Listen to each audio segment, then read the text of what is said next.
Hay otras señales hacia Cuba y es el arresto de un exmiembro de la inteligencia y nos dice Luis Domínguez que hay más personas que podrían estar en una lista como esa, ¿no, Luis? Sí, nosotros ahora mismo tenemos 152 personas que son represores cubanos adentro de los Estados Unidos. En total tenemos 1.146. O sea, esos 152 representa el 13% de las personas que tenemos como represores aquí en Estados Unidos. Entonces también le envié un muestrario, pero también se puede hablar un poco de Tomás Emilio Hernández Cruz. Se sabe algunas cositas más. Él nació en noviembre 14 de 1953. Entró al departamento M1, que significa Estados Unidos y Canadá. Muy interesante, la persona que lo entró a la inteligencia, el general Oberto, nombre real ese era el pseudo, el nombre real es Orlando Prendes Gutiérrez, fue expulsado de Estados Unidos un octubre 9 de 1970 y llegó a ser el segundo jefe de la inteligencia cubana y jefe del departamento M1. Por cierto, este fue sacado de la inteligencia en 1983 cuando la crisis de Granada, junto al que era el jefe del Méndez Comiche. Ajá, sí, bueno, tuvimos aquí a Enrique García, que estudió con él, lo conocía perfectamente, nos había dado todos los detalles. Tú dices que tenías una lista, algo así, que habías compartido con la producción del programa. Les pasé 3 personas con videos, ¿no? Una de ellas se llama Marta Santiesteban Ruz. Esta persona es una represora, ella estaba a cargo del CDR de la ciudad de Vázquez, en Puerto Padre. Y hasta hay un video de una represión que ella le hizo a uno de los personas que representaban a UPACO en Puerto Padre, que se llama David González. Entonces, en esta represión, ahí estaba ella junto a otra persona que se llama Jorge Luis Ávila Hernández. Pero enfocándonos en Marta, ella hoy en día está aquí. Vive en un campo de trailers en Tampa. Entonces, estas personas reprimieron en Cuba. Estas personas le derribaron casas a este muchacho. Le tiraron piedra. Le hicieron de cuanto había a este disidente. Y ahora parece que quiere vivir con los disidentes, ¿no? Sí, pero ahí tienes un problema, discúlpame. Si no mintió a inmigración y confesó que sí, que era, a lo mejor tenía tal cargo, Estados Unidos no tiene cómo juzgarle, creo yo, por una cosa que sucedió en territorio cubano. Tendría que entrar por un proceso especial de violación de derechos humanos, etcétera, etcétera. Vamos a hablar de eso cuando regresemos de la pausa. Bueno, Sebastián también es especialista en derechos humanos, a lo mejor me puede decir si estoy equivocado total o parcialmente en el asunto, ¿no? Volvemos. Antes de seguir con el tema, de nuevo los apagones, aunque hoy Cuba, el Granma dice gloriosamente que los trabajadores de la compañía de electricidad, o como rayos se llame esa basura, han dado otra victoria al pueblo porque pusieron la luz de nuevo, una cosa tremenda, pero hay un cubano aquí que nos habla de siguen los apagones. Y como se ha denunciado en lo que la Cuba, que es esa que se ve ahí adelante, pues residencial está oscura, pues la Cuba en la que ellos invierten dinero, que es la Cuba turística, como pueden ver, sí está bien alumbrada. Bien alumbrada. Si ven los hoteles, este es el Hotel Manzanas, por allá se ve el Hotel Inglaterra. Ese es el panorama que se vive pues en la noche de hoy. De una vez más, colapso del sistema eléctrico nacional. Ahí ven la Cuba residencial apagada, mientras la Cuba turística pues sí tiene energía eléctrica. Oye, una comparación pero clarísima. Fantástica, ¿no? Fantástica, pero no solo es eso. El sábado ellos hicieron un acto para conmemorar un aniversario de una cosa que se llama la Organización de combatientes de la revolución. Sí, que estaba Raúl ahí bastante... Y había luz y aire acondicionado, ahí no había que alumbrarse con velas. Ajá. Luis, cuéntame que me hablaste de Marta Santiesteban Ruz. Ese Ruz es el segundo apellido de Fidel y de Raúl. No son familia, ¿no? Bueno, es de un lugar bastante cerca. Ya te dije que es de Vázquez, en Puerto Padre, provincia de Las Tunas. También teníamos otra más que quería recalcar. Esta persona se llama Yamitzi Carbonell Negret. Esta chica hoy en día está viviendo en Las Vegas, pero fue la represora en un acto de repudio que le hicieron a Ileana Hernández, y también tenemos videos de ella con una blusa roja aguantando una pancarta de Fidel. O sea, en Cuba reprimen y cuando se cansan, ahí está, la pueden ver de roja, es la que está de roja aguantando la pancarta de Fidel, y ahora se cansó del comunismo y ahora vive en Las Vegas. Y claro, ellos pueden venir aquí siempre y cuando digan la verdad y este país las admita, ¿no? Pero estoy seguro que muchos de estas personas han mentido en esas aplicaciones de inmigración, igual que este hombre de la inteligencia que acaban de detener el pasado miércoles. Él lo detuvieron por decir mentira, por no contar todo lo que era. No, pero además, también era un oficial de inteligencia destinado a, como llaman ellos, a operar contra los Estados Unidos, ¿no? Y entrenado en ello. Y no era un agente, era un oficial. No, él era oficial, sí. De inteligencia. Y designado a operar contra el imperio. Entonces, ahora se aparece aquí. Él probablemente estaba viviendo en la casa de una hija que ha de haber nacido en 1956. Esta hija se ha casado 2 veces, entonces ahí ha perdido el apellido Hernández y vivía en West Park, en Broward. Todo esto va a salir a relucir en unos pocos días y vamos a tener fotos de él y mucha más información.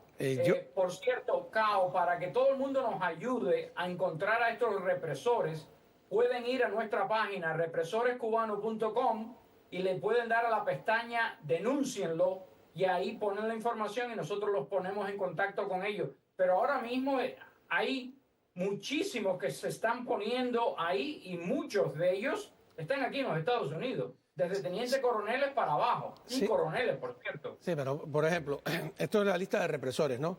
Que tiene, pero por ejemplo, yo hoy vi que un jefe de cárceles y prisiones de uno de los establecimientos penitenciarios supuestamente está aquí, personas señaladas específicamente, que ya eso es otro nivel.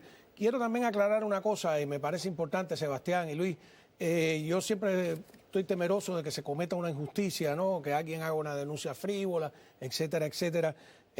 Yo a todas estas personas que son nombradas, que no las conozco, la verdad, los invito a, si quieren defenderse, si consideran que no es justo lo que se está diciendo de ellos, pues por supuesto que pueden venir aquí al programa y con muchísimo gusto pues escuchamos su versión de los hechos, ¿no? Porque veo que tienes la ficha de otras personas. Me parece darle la oportunidad que ellos no le dieron a los perseguidos en Cuba, que es la oportunidad de defenderse, y además aquí todo el mundo es inocente hasta que no se pruebe lo contrario.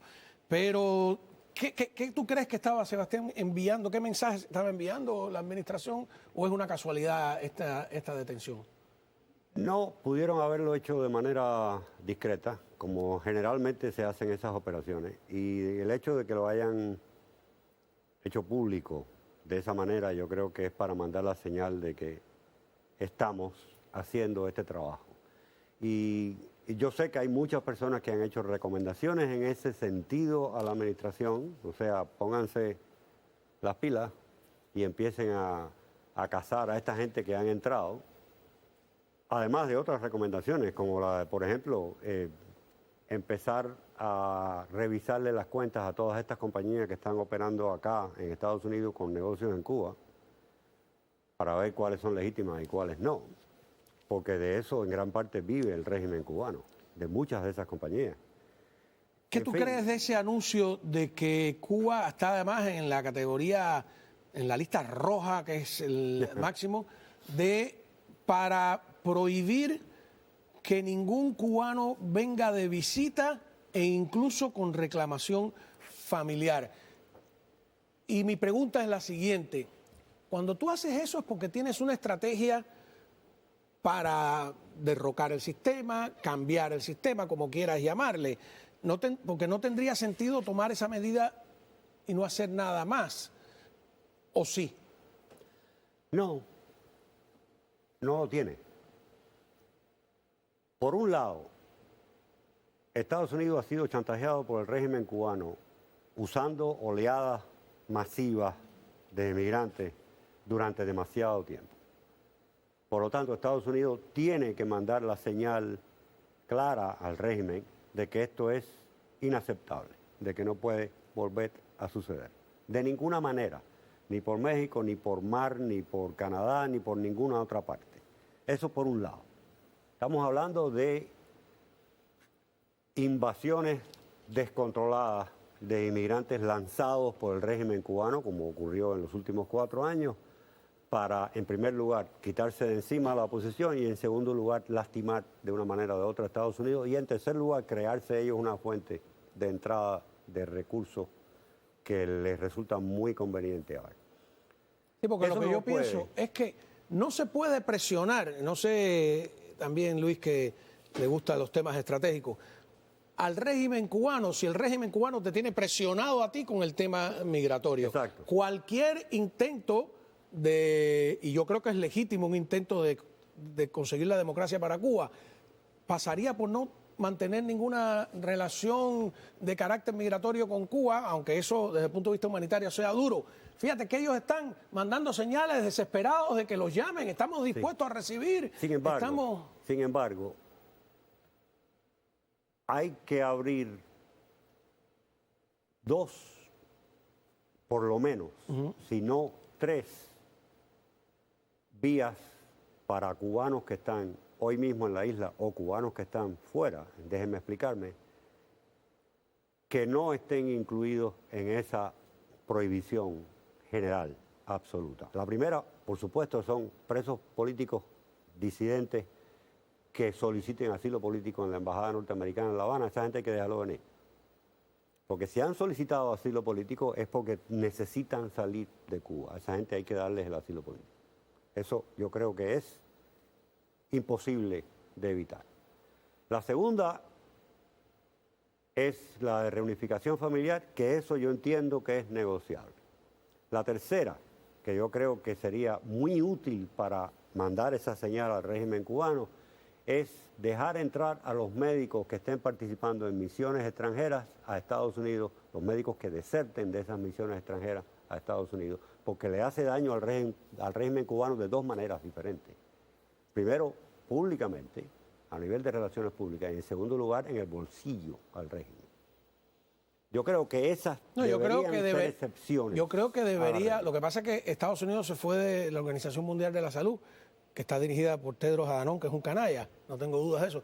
Pero debería, la Organización Mundial de la Salud y la Organización Panamericana de la Salud son el paraguas mediante el que Cuba manda esas misiones que son esclavitud, como sabemos, trata humana, etcétera.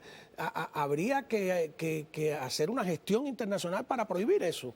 Eso no es ninguna generosidad Pero eso es más complicado. Eso es más complicado. Estamos hablando ahora específicamente de la política de Estados Unidos con Cuba con respecto a las oleadas migratorias. Y en ese caso, yo creo que esa excepción es válida y sería importante el símbolo. Luis está diciendo sí por allá, sí.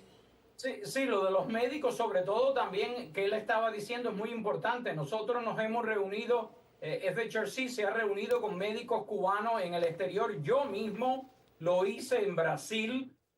Otras de las personas que participan con nosotros se reunieron con médicos cubanos en Colombia.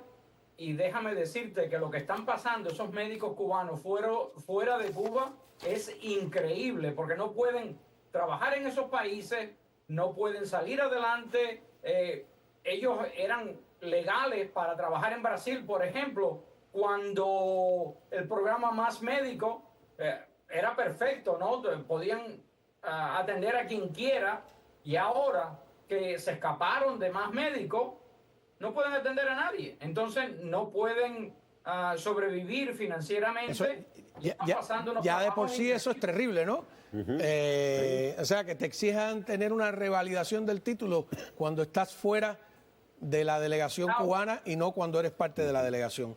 Carl, yo lo vi con mis propios ojos. Sí, claro. Y es que de verdad te hacían llorar las historias que te contaban, los lugares a los cuales los mandaron para atender a los pacientes. Había veces que dormían en hamacas en el medio de la selva, se los comían los mosquitos, y todo eso por satisfacer esta revolución, entre comillas, ¿no? Y poner 2 centavos en su bolsillo, que la mayoría de las veces tenían que esperar años en recibirlo, y era en Cuba. Muchísimas gracias, Luis. Sebastián, me gustaría invitarte públicamente, ¿no?, a un programa para discutir sobre estrategias abiertas, o sea, estrategias no secretas.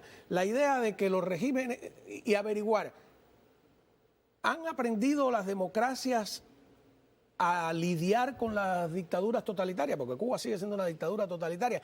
¿Hay un modo que no sea el que ocurrió cuando la perestroika, que fue de arriba hacia abajo? ¿Hay un modo de abajo hacia arriba para sacarse de arriba precisamente a una dictadura totalitaria? Esa es una discusión que creo que es el momento de hacerla, ¿no? Es el momento adecuado para hacerlo, es el momento adecuado. Si no hay una amenaza militar, y recordemos que en el caso del antiguo bloque soviético en Europa no la había, no había una amenaza. Estados Unidos no estaba a punto de invadir a la Alemania del Este. Sin embargo, había un rechazo formal, frontal, de un lado al otro, que tuvo que ver con las reformas de Gorbachev. Sí, porque yo una vez le pregunté a Robaina, que contestó fue Abel Prieto, de que yo le dije, ¿ustedes creen que la revolución no tiene fin? Y él respondió una cosa hasta cierto punto cínica e interesante. Dijo, yo no veo cómo, pero ustedes tampoco, me dijo. Entonces, yo quisiera saber si lo vemos o no lo vemos. Para la próxima. Estás invitado aquí públicamente. Sebastián Arcos, director interino del Instituto de Estudios Cubanos de FAYU. Y tenemos, bueno, despedimos por allá a Luis Domínguez, investigador. Muchísimas gracias. Cuando regresemos, debate.